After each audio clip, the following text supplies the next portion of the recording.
Assalamualaikum warahmatullahi wabarakatuh. Waalaikumsalam warahmatullahi wabarakatuh. Bismillahirrahmanirrahim. Wassalatu wassalamu ala Rasulillah wa ala alihi wa ashabihi wa mawalah ma ba'du. Fala haula wala quwata illa billahil aliyyil azim.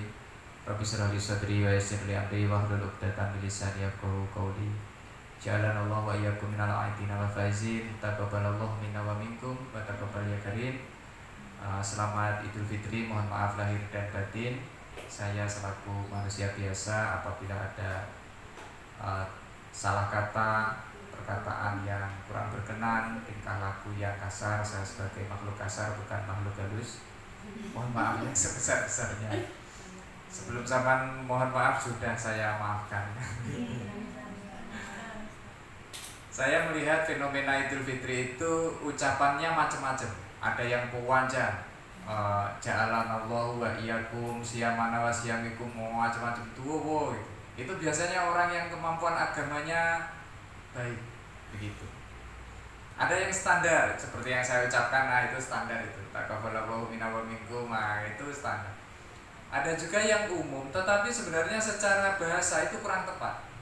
Minal aidin wal faizin itu. Itu kan bagian yang terpisah dari kalimat yang tidak sempurna sebenarnya.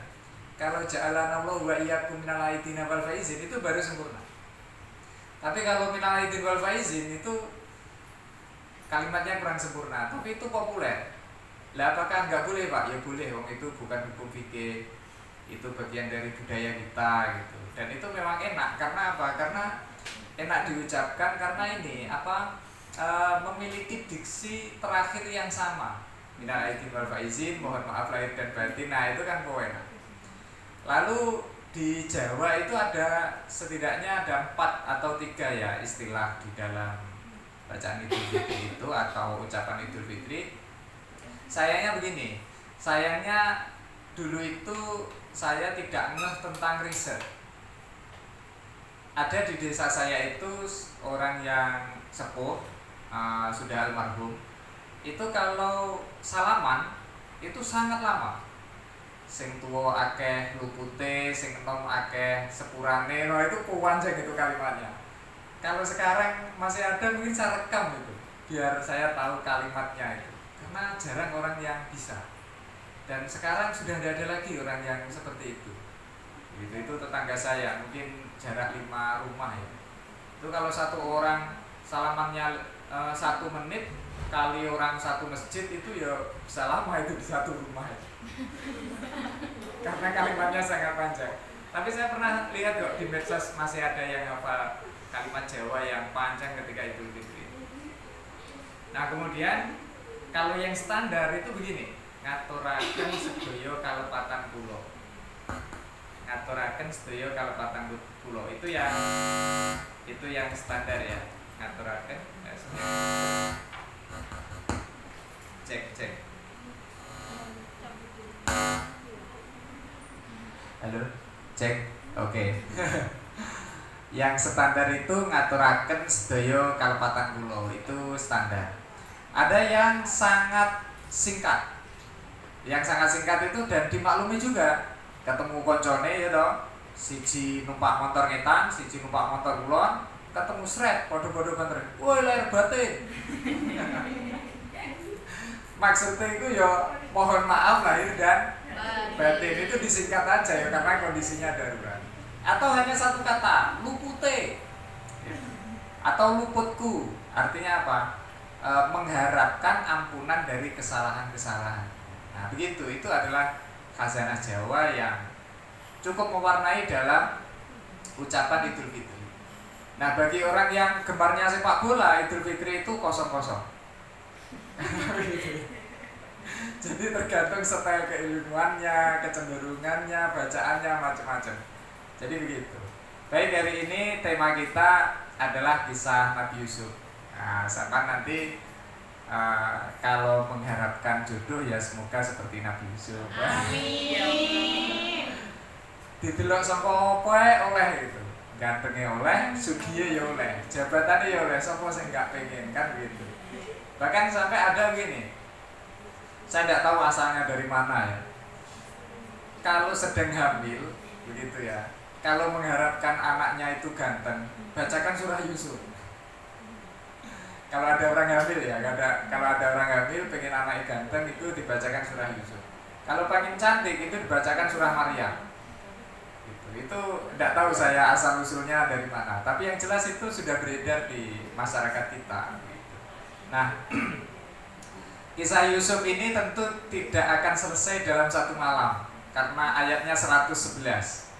Tetapi saya tidak akan membaca runtut begitu enggak. Saya hanya mencuplik peristiwa-peristiwa yang saya anggap penting untuk disampaikan begitu. Meskipun seluruhnya Al-Qur'an itu penting.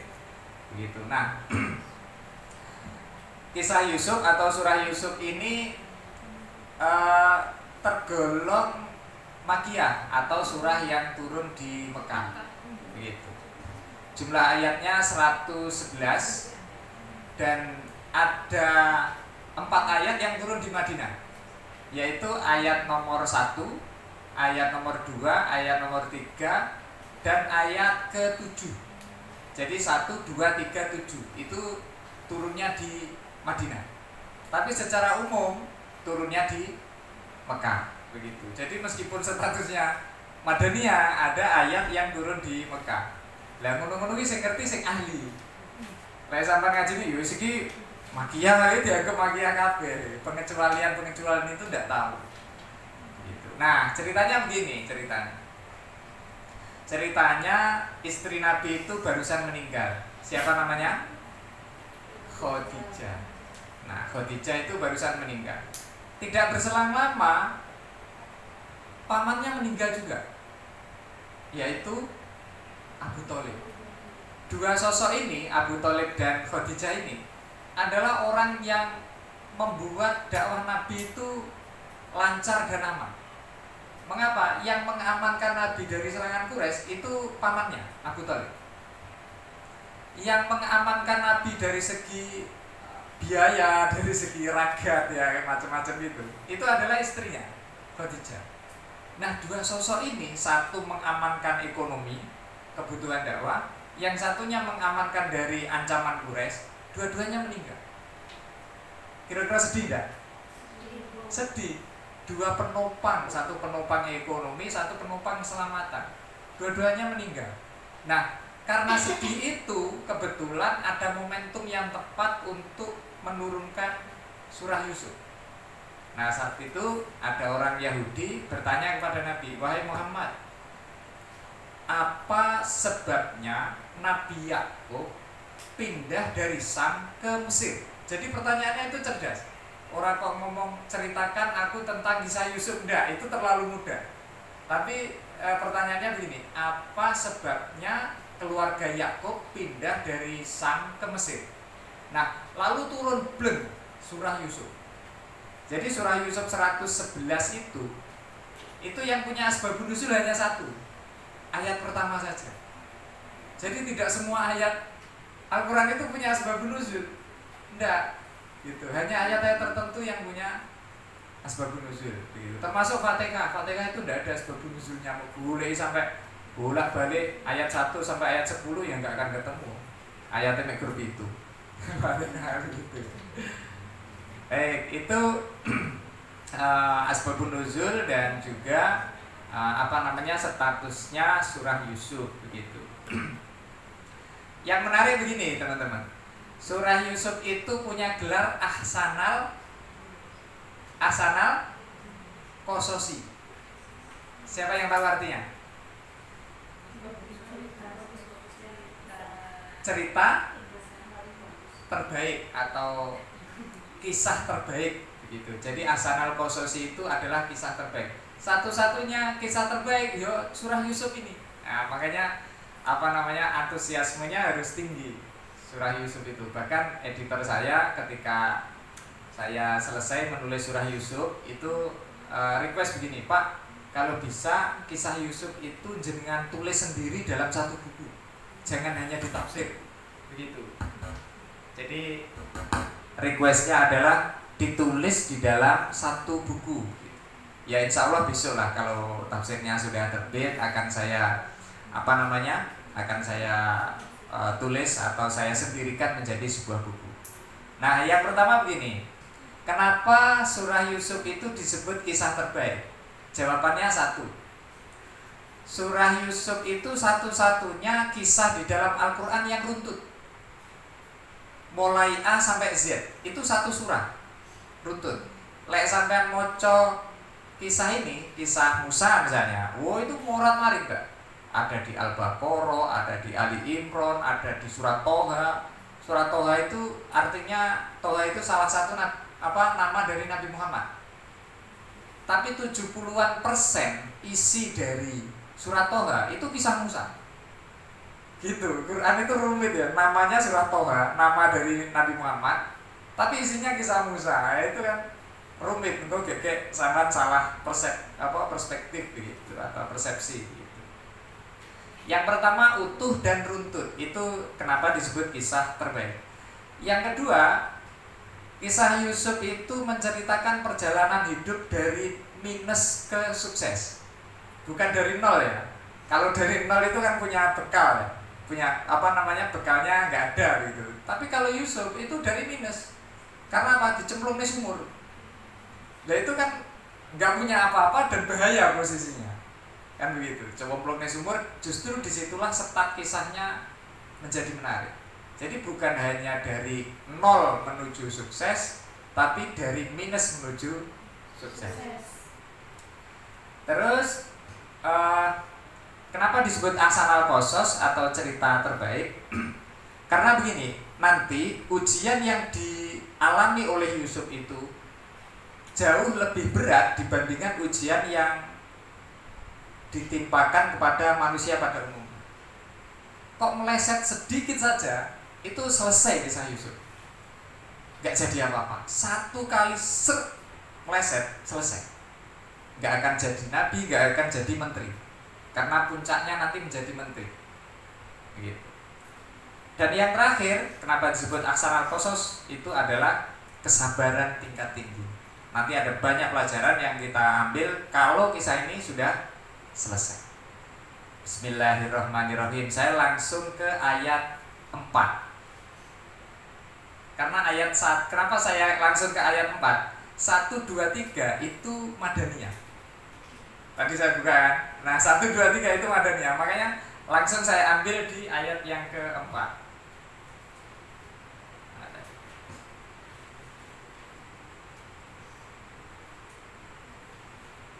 Bismillahirrahmanirrahim. Id qala Yusufu li abihi ya abati inni ra'aitu ahada asyara kaukaba wasyamsa wal qamara ra'aituhum li sajidin. Nah, ketika Nabi Yusuf itu mimpi, itu curhat ke bapaknya. Jadi sampean itu kalau bisa dengan orang tua itu dekat. Jangan curhatnya hanya kepada teman, tapi cobalah curhat kepada bapak atau ibu. Begitu. Nah, ketika Nabi Yusuf itu mimpi itu diceritakan kepada bapaknya. Id qala Yusufu li abi ya abati inni ra'aitu ahada asyara kaukaba. Wahai bapakku, sesungguhnya aku melihat 11 bintang. 11 bintang itu dalam tafsir itu maknanya 11 itu adalah 11 saudaranya Nabi Yusuf. Nah, 11 saudara itu siapa saja? Nah, 11 saudara itu tak catat di sini. Namanya 11 itu 1 Ruben. Ruben bigoiri unsu. 2 Simon. Nah, 3 Lewi. Lewi. Lewi. 4 Yehuda. Yehuda pakai E. Saya pakai bahasanya Alkitab ya. Alkitab itu kitab sucinya orang Kristen. Kalau bahasa Arabnya Yahuda, tapi saya pakai Alkitab ya, Yehuda. Ruben, Simon, Lewi, Yehuda, Dan. Namanya Dan. Dan itu nama, bukan kata sambung ya. Nanti begini, sama kan nulis skripsi atau nulis apalah artikel atau apa kan sering disalahkan huruf besar, huruf kecil. Betul gak? Sama tahu gak pentingnya apa huruf besar, huruf kecil itu? kalau sampai nulis artikel kok diterjemahkan oleh mesin, ya, kok diterjemahkan oleh mesin, kalau hurufnya besar itu tidak akan diterjemahkan, Mbak. Misalnya Abdurrahman pakai huruf besar, nggak akan diterjemahkan oleh mesin. Tapi kalau hurufnya kecil itu bisa diterjemahkan. Misalnya dan ini kan nama orang ya, D-nya harus besar. Kok iku mau terjemahan di bahasa Inggris, kuwi kok N. Jadi ini N, tapi mau tulis huruf besar itu tetap dan. Begitu. Jadi mesin itu juga bisa membaca aturan penulisan. Gitu, makanya karena tulisan sama nanti akan publish dan itu mungkin dibaca orang, dibaca mesin, macam-macam. Turnitin itu kan dibaca mesin itu. Kan begitu ya. Nah, itulah pentingnya huruf besar, huruf kecil. Makanya jangan tersinggung ketika dioret-oret. Kayak gitu, ini huruf besar, huruf kecil, ngono kok itu permasalahannya. Lagi ngerti sahabat. Jadi disitulah pentingnya huruf besar dan huruf kecil. Jadi kalau nama orang, nama tempat itu harus huruf besar awalnya. Surabaya, Kediri, Nganjuk, macam-macam kayak gitu. Itu harus huruf besar. Termasuk ini dan itu ternyata nama. Setelah dan namanya Naftali. Nah, ini agak keren namanya, Naftali. Setelah Naftali Gad. G-A-D, pakai A, jangan pakai O. Kalau pakai O ya wis kacau. Lalu Asyer, A-S-Y-E-R, Asyer. Kemudian Isakhor. Angel mentok jenenge. Luweh angelne jenenge cah-cah cilik saiki. Sing duwe jeneng dhewe lho sampe ra iso nulis. Saking sulitnya jenenge sing lek wae wong tuane gitu. Lalu setelah Isakhor Zebulon. Zebulon ya wis jenenge wong kono ora usah dikomentari. Setelah Zebulon Benyamin. Nah, Benyamin inilah yang saudara seayah seibu dengan Yusuf. Begitu, Benyamin namanya. Nah, itu tafsir dari Ahada Asyara Kaukaba, 11 bintang. Nah, Wasamsa dan matahari. Matahari itu tafsirannya adalah bapaknya Nabi Yusuf, yaitu Nabi Yakub. Wasamsa. Wal Komaro itu tafsirannya ada dua. Jadi tafsir itu ada yang sepakat, ada yang banyak gitu loh. Tafsirannya banyak, ada yang satu suara, ada yang banyak suara. Nah, yang Wasamsa wal Komaro, yang Al Komaro ini yang dua tafsir ya, dua perspektif. Yang pertama, Komar itu adalah ibunya Nabi Yusuf. Ibunya namanya Rahel. Begitu. Rahel. Bahasa Arabnya Rohil. Bahasa Arabnya. Kalau bahasanya Alkitab itu Rahel. Kenapa Rahel itu anaknya ganteng-ganteng, Nabi Yusuf dan Nabi Yusuf dan Benyamin? Karena Rahel ini istri paling cantik. Begitu. Jadi ya memang tukulan jati, kalau saya istilah orang Kediri itu tukulan jati. Ya memang mae ayu, anaknya ganteng. Begitu, anaknya ayu, padahal anak kabeh. Nah, begitu ya. Nah, itu yang membedakan. Yang pertama, tafsir dari Wal Komaro itu adalah ibunya, namanya Rahel. Yang kedua adalah bibinya. Begitu. Jadi ada dua tafsir ya. Yang pertama ibunya, yang kedua adalah bibinya. Itu Wasamsa wal Komaro ra'aituhum li sajidin. Anu bapak, aku kok mambengi iki ngipi.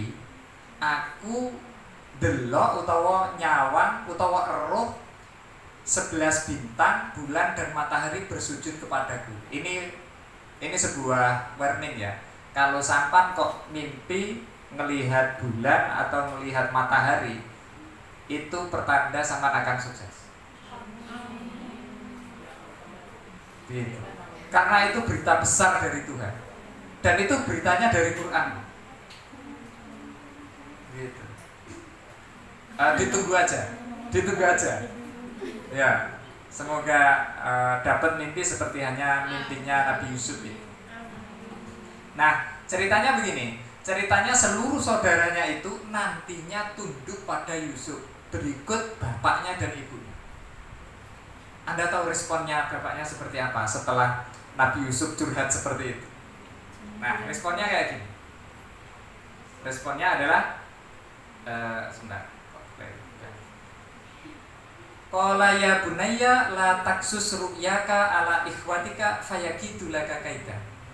Wahai anakku, jangan engkau ceritakan mimpimu itu kepada saudara-saudaramu. Nanti kamu akan dimonopoli. Anda tahu kenapa bapaknya seperti itu? Bapaknya Nabi Yusuf seperti itu. Anda tahu nggak alasannya? Nah, karena begini, keluarganya Nabi Yakub itu adalah keluarga yang ahli tafsir mimpi. Jadi itu keluarga ahli tafsir mimpi. Jadi misalnya sekeluarga sampean itu sama-sama dosen misalnya, ya itu kemampuan akademiknya tentang Skopus, tentang ngerti kabeh. Begitu. Nah, karena keluarganya Nabi Yusuf ini atau saudara-saudaranya ini juga ahli takwil mimpi. Wah, ini kalau diceritakan gawat ini. Bisa menimbulkan iri, bisa menimbulkan macam-macam gitu. Karena itu bapaknya mewanti-wanti, ojo kok ceritanya. Karena apa? Ini bisa bahaya. Nah, pelan-pelan kita pahami. Pelajarannya apa? Pelajaran yang diambil dari latak susuriyaka ala ikhwatika itu, jangan terlalu sering memposting urusan pribadi atau mengumbar urusan pribadi. Ingat, di balik kesenangan kita itu ada orang yang gak senang. Misalnya sama daftar PNS keterima, seneng gak? Oh, seneng, mesti SK-nya di alhamdulillah, penantian yang cukup lama. Betul gak? Betul, tapi ingat, saingan Anda ketika daftar itu yang gugur di level CAT atau komputer itu berapa puluh orang. Yang gugur di wawancara berapa banyak orang.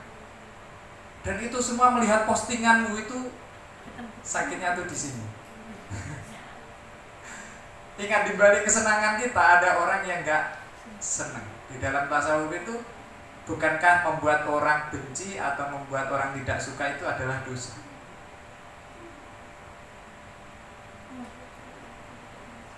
Begitu ya. Nah, misalnya begini, ada orang ngeposting live ngaji tafsir. Baik gak? Baik. Tapi coba kalau Anda sering kali memposting urusan pribadi, apalagi live. Kebetulan Anda keluar rumah. Dan di rumah itu Anda sendirian. Oh, ini bocah live nek nggon Surabaya. Berarti rumahnya kosong. Coba kalau ada orang niat jelek. Itu kan bahaya itu. Nah, hal-hal seperti ini kurang disadari orang, syukur posting saja, syukur saja itu. Makanya Al-Mawardi itu banyak memberikan peringatan ya di dalam kitab Adabud Dunya wa Din itu. Jangan latah ya, bahasa kasarnya jangan latah atau jangan terlalu suka memposting. Gitu. Saya ingat makalahnya itu begini, fa inna kulladzi nikmatin mahsudun. Walaupun yang Anda posting itu adalah sesuatu yang baik. Begitu. Saya itu jarang sekali posting. Moro-moro ya upload di YouTube ya semeger. Yang saya posting linknya, siapa tahu ada yang ngeklik kayak gitu. Fa inna kulladzi nikmatin mahsudun. Ingat, setiap apa yang kita dapat atau kenikmatan yang kita dapat itu ada orang yang iri. Misalnya, alhamdulillah perjuanganku selama ini berhasil, dipoto Pajero Sport. Ya di satu sisi baik gitu, sebagai ungkapan kebanggaan ya atas pencapaian sesuatu. Tapi ingat, teman sekelas Anda yang punya kendaraan cuma sampean. Bahkan lebih sedih lagi kalau ada salah satu di antara sampean itu keluarganya atau bapaknya yang kebetulan menjadi penumpang rezeki sakit atau meninggal. betapa sedihnya melihat postingan saya. Begitu. Itu padahal sesuatu yang baik loh, apalagi yang tidak baik loh. Tentu lebih berisiko lagi. Makanya saya seringkali menyampaikan kepada orang-orang tafsir tentang ayat ini. Wa amma binikmati rabbika fahadis. Fahadis itu enak. Nikmat konggone pangeran critakno. Maknanya gak ngono, Bro. Fahadis itu maknanya berbagi. Bukan diceritane. Lek mau ceritane wong-wong iri. Iku cerita tok ora enek syukurane kan gitu. Itu membuat orang iri. Fahadis itu berbagi. Misalnya tiba-tiba ayo kita ke ini, bebek sinjai misalnya. Loh, kok tumben ada Pak wis tok pokoknya ya ada rezeki lah kira-kira. Loh, itu jauh lebih menyenangkan hati teman-teman tinimbang mau WI postingan foto Pajero Sport. Begitu, makanya mimpi Yusuf yang dinilai sebagai mimpi, wah ini imbasnya besar ini kalau diceritakan, itu diperingatkan oleh bapaknya, la taksus yaka ala ikhwatika fayaqitulaka inna syaitana lil insani aduwwun mubin. Nah, kemudian begini, wa kadzalika yajtabika rabbuka wa yu'allimuka min ta'wilil ahadits wa yutimmu ni'matahu 'alaika wa 'ala ali yaquba kama atammaha 'ala abawaika min qablu Ibrahim wa Ishaq inna rabbaka alimun hakim. Saya persingkat ini untuk yang ayat ke-6. Begitulah Tuhan ngulangne Nabi Yusuf atau ngulangne keluarga Nabi Yakub. Nah, seperti apakah yang diulangne kemudian wa yutimmu nikmatahu, dan menyempurnakan nikmatnya kepadamu wahai Yusuf. Nah, sebenarnya ayat ini memberikan pertanyaan begini. Memberikan pertanyaan wala liyakub kama atammaha ala abawaika min qablu Ibrahim wa Ishaq. Nah, ayat ke-6 ini memberikan pertanyaan, nanti ini akan menjadi sebuah nikmat yang kami sempurnakan. Begitu. Baru kemudian ayat yang ke-7 ditambahkan begini. Laqad kana fi Yusufa wa ikhwatihi ayatul lisailin. Sungguh pada kisah Yusuf dan saudara-saudaranya itu ada tanda-tanda kekuasaan Allah bagi orang-orang yang bertanya. Nanti jawabannya, tanda-tanda kekuasaan Allah itu seperti apa? Jawabannya setelah ayat 111.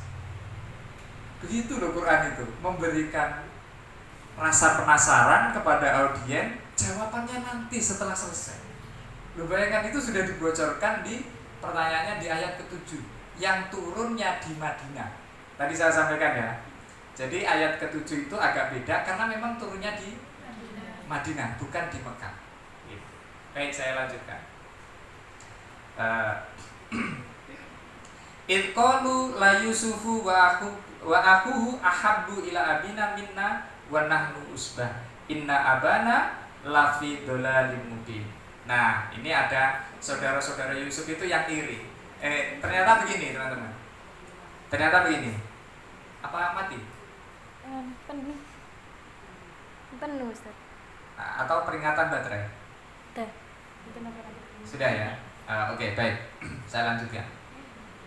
Jadi begini, ternyata mimpinya Nabi Yusuf itu meskipun tidak diceritakan, bocor. Oh, ingat, rahasia itu iki nganu iki. Mek gurawakku tok iki sedang ceritanya. Misalnya begitu, ya itu bisa bocor juga. Apalagi HP. WA-nya bisa di-screenshot. Iya kan? Apalagi pesan suara juga bisa diteruskan. Begitu. Makanya hari ini ya hati-hati. Hati-hati ngomongin orang atau ngomongin siapa, meskipun di HP chattingan itu bisa di-screenshot, bisa bermasalah nanti. Begitu. Nah, ternyata mimpinya Nabi Yusuf itu bocor. Dan bocornya mimpi Nabi Yusuf itu berakibat bahaya lah, kira-kira begitu. Nah, ternyata begini. Ternyata setelah saudara-saudaranya Yusuf itu mendengar mimpi itu, kemudian mereka itqala la Yusufu wa akhuhu ahabbu ila abina minna wa nahnu usbah. Ternyata gini ya, bapak itu kok pilih kasih. Gitu. Pilih kasih karena begini, karena Nabi Yakub itu, bapaknya Nabi Yusuf itu istrinya 4. Istrinya 4. Dan yang tunggal kandung sama Yusuf itu Benyamin. Gitu. Nah, karena Benyamin sama Yusuf itu ganteng, begitu ya. Itu yang sangat disayangi oleh Nabi Yakub. Sedangkan yang lain itu kurang disayangi, apalagi ditambah dengan mimpinya itu. Wah, ini besok jadi wong gede, lek anakku iki ra tak sayangi, ra tak jogo, macam-macam. Wah, ini bisa berbalik nanti, kasih sayang saya kurang. Apa pelajaran berharganya? Ternyata terlalu sayang kepada salah satu anak itu tidak baik. Begitu, karena akan berakibat ya hal-hal yang tidak diinginkan. Karena apa? Di keluarganya Nabi Yakub itu, kalau bahasa Jawanya itu kan ada apa ya istilahnya? Ada tunggal kandung karo tunggal pak saja gitu ya. Ada tunggal pak, tunggal bok gitu ya kalau bahasa Jawa itu ya. Tunggal ayah, tunggal ibu. Ada yang hanya tunggal bapak saja. Wah, itu kompetisinya luar biasa loh. Sama kan belum pernah mengalami atau mungkin hanya mendengar cerita ya, namanya ibu tiri gitu ya, atau bapak tiri kayak gitu. Nah, itu terjadi di keluarganya Nabi Yusuf gitu. Dan itu persaingannya ketat. Persaingan biasa, gengsi antara satu dengan yang lain itu luar biasa. Jangankan begitu, beda prodi loh nyanyian. Itu biasa, saling pede dengan prodinya masing-masing ya. Saya itu sempat dulu ditanya, Mas, prodinya apa? Tafsir, saya bilang begitu. Tafsirnya jadi apa, Mas? Aku kan dia bingung ya mikir ya. Jadi apa ya? Dia bingung gitu. Nah, ternyata setelah itu saya jawab, rata-rata teman-teman tafsir itu orang-orang mampu, jadi apa serah dipikir. Urusan biasa ya digengkel-gengkelan kan. Kode-kode orang ngerti ini kan gitu ya. Kecuali urusan sekarang, kamu itu siapa yang tanya saya, misalnya kayak gitu ya. Nah, itu biasa terjadi. Nah, apalagi di keluarga Yusuf yang memang beda ibu gitu. Itu terjadi sebuah persaingan yang luar biasa, apalagi kasih sayangnya Nabi Yakub itu tercurah kepada Yusuf. Lalu setelah itu mereka merencanakan kejahatan gitu. Iktulu Yusufa awit rohuhu arda yakhlu lakum wajhu abikum wa takunu min ba'dihi qauman sholihin. Atau gini aja, agar kita memenangkan kompetisi ini, kita bunuh aja Yusuf. Gitu, sampai begitu rencananya. Jadi saya menulis artikel, Mbak ya. Menulis artikel politik cantik Yusuf. Begitu. Politik yang cantik. Bagaimana mencapai jabatan tertentu tanpa mengorbankan orang lain. Bagaimana kita bisa meraih sesuatu tanpa menyingkirkan orang lain. Begitu. Nah, politik cantik itu Yusuf. Politik kotor itu adalah saudara-saudaranya, pengen menghabisi gitu. Nah, memang rata-rata begini, kalau ada orang yang sudah punya kelebihan, itu pengennya bagaimana dia agar gak jabat. Bagaimana dia agar gak menang pemilu misalnya. Terus ada cara-cara yang gitu, itu politik yang kotor. Begitu, makanya saya menulis politik cantik Yusuf. Gitu. Dia bisa mencapai derajat yang tinggi tanpa harus mengorbankan pihak-pihak lain. Gitu. Rencana pertama adalah dibunuh. Iktulu Yusufa ila akhiri adalah pembunuhan. Lalu kola koilun mindum. Ada salah seorang yang berkata. Salah seorang ini di Al-Quran tidak disebutkan namanya. Di tafsir Kediri saya sebutkan namanya Yehuda. Yang Yehuda itu yang berkata, yang salah satu saudaranya. Kola koilun mindum. Kenapa tidak disebutkan namanya? Enggak penting. Terkadang Quran itu begitu. Nggak penting sebuah nama itu. Apalah arti sebuah nama. Gitu ya. Nggak penting. Apalagi dia itu memang orang yang merencanakan jahat. Nah, kalau nanti sebut nama jadi ngerasani nanti. Qala qailun minhum, nah itu yang berkata adalah Yehuda. Yehuda itu bilangnya gini. Qala qailun minhum la taqtulu Yusufa wa alquhu fi ghayabatil jubbi. Ya aja mok pateni, tapi ngene ae. Piye upama dijegurne nyanggon sumur? Bagaimana kalau kita jatuhkan saja ke sumur? Supaya apa? Supaya begini, yaltaqithu ba'dus sayyarati in kuntum fa'ilin. Supaya nanti Yusuf itu ditemu oleh para pengembala atau para musafir begitu. Anda tahu kalimat atau kata yang dipakai oleh Al-Quran di dalam ayat ini apa?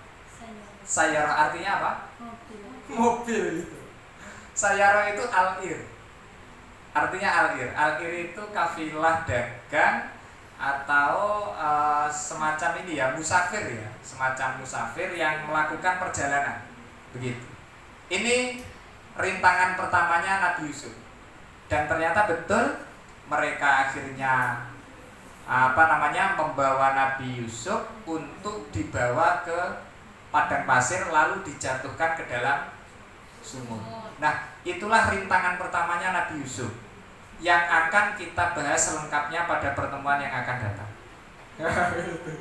Jadi pada malam hari ini ceritanya nggak enak gitu ya, setengah-setengah supaya nanti ada episode selanjutnya bagaimana rencana-rencana itu betul-betul terrealisasi meskipun rencana jahat.